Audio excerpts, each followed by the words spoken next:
আসসালামু আলাইকুম এভরিওয়ান। আজকে খুব সহজ একটি রেসিপি তৈরি করব, সেটা হচ্ছে গরুর বট ভুনা। আপনারা চাইলে খাসির বটও এই প্রসেসে রান্না করতে পারেন। যারা নতুন তারা খুব সহজভাবে বট রান্না করতে পারবেন, আর সেটা খুব খেতে মজাও লাগবে, বাড়ির সবাই খুবই পছন্দ করবে। চলেন দেখে আসি কিভাবে তৈরি করা যায়। এইখানে আমি 2 কেজির মতো গরুর বট নিয়েছি, ভালো করে কেটে ধুয়ে পরিষ্কার করে নিয়েছি। সামান্য একটু হলুদ দিয়েছি সিদ্ধ করার জন্য।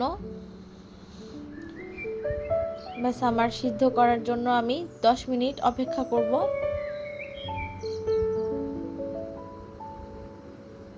সিদ্ধ করার পর আমি ছোট ছোট করে কেটে নিয়েছি। আপনারা এভাবে ছোট ছোট করে কেটে নেবেন, তাহলে রান্না করতে সুবিধা হবে, খেতেও ভালো লাগবে। আমি ভালো করে ধুয়ে নিয়েছি, পানি ঝরিয়ে রেখেছি। এখন আমি মূল রান্নায় ফিরে যাব।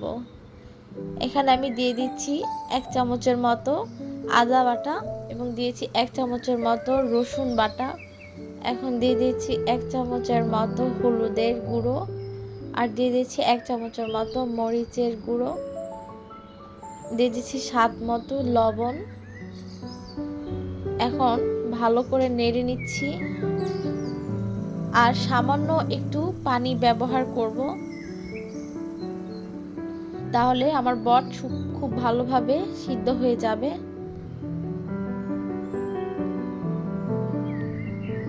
ব্যাস, আমার পানি দেওয়া হয়ে গিয়েছে। এখন আমি ভালো করে নেড়ে ঢেকে রাখবো প্রায় 30 মিনিটের মতো।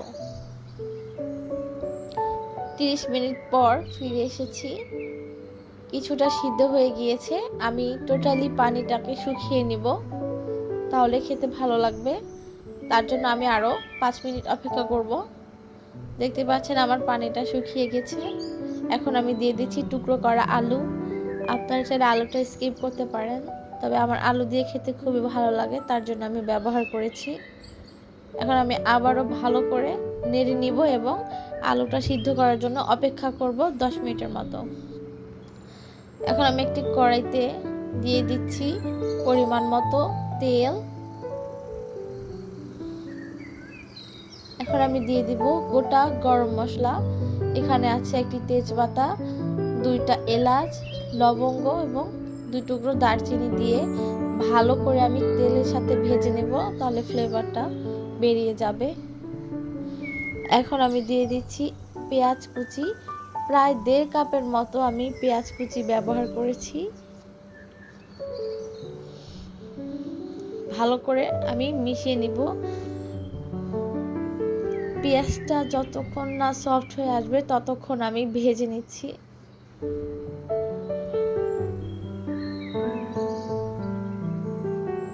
এখন দিয়ে দিচ্ছি আমি সামান্য পানি। এখন আমি এই পেঁয়াজটাকে ভালো করে মশলা দিয়ে কষিয়ে নিব। এখানে আমি জিরা বাটা, গোলমরিচ বাটা, ধনিয়া বাটা একসাথে বেটে রেখে দিয়েছি। এখন আমি দিয়ে দিব পেঁয়াজের সাথে, ভালো করে ভেজে নিব। মশলা কষানোর জন্য আমি এখন দিয়ে দিচ্ছি 1 টেবিল চামচের মতো আদা বাটা, রসুন বাটা,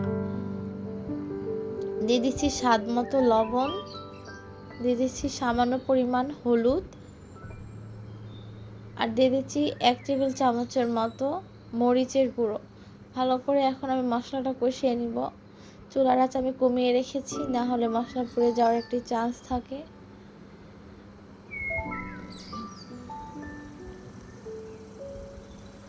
প্রায় 5 মিনিটের মতো আমি মশলা কষানোর পর আমার মশলা থেকে তেল বেরিয়ে এসেছে। এখন আমি সিদ্ধ করা বট আর আলু দিয়ে দিব।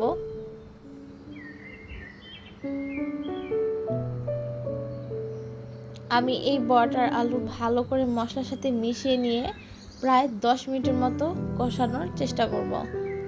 চুলার আঁচ কমিয়ে রাখবেন, তাহলে কিন্তু খেতে ভালো লাগবে, মশলাটাও পুড়বে না।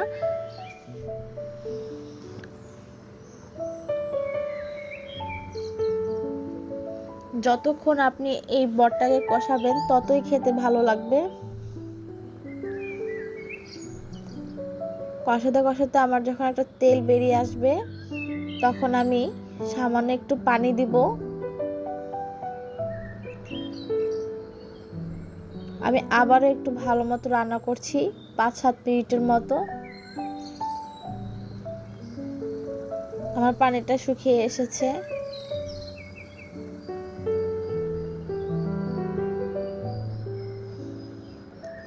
ঠিক এইভাবে আপনারা রান্না করবেন, তাহলে বাড়ির সকলে খেতে খুবই পছন্দ করবে। বাস আমার রান্না হয়ে গিয়েছে, দেখতে খুবই সুন্দর হয়েছে, খেতেও অনেক মজাদার। আপনারা বাড়িতে এভাবে রান্না করবেন এবং সবাইকে পরিবেশন করবেন, দেখবেন সবাই খুবই পছন্দ করবে।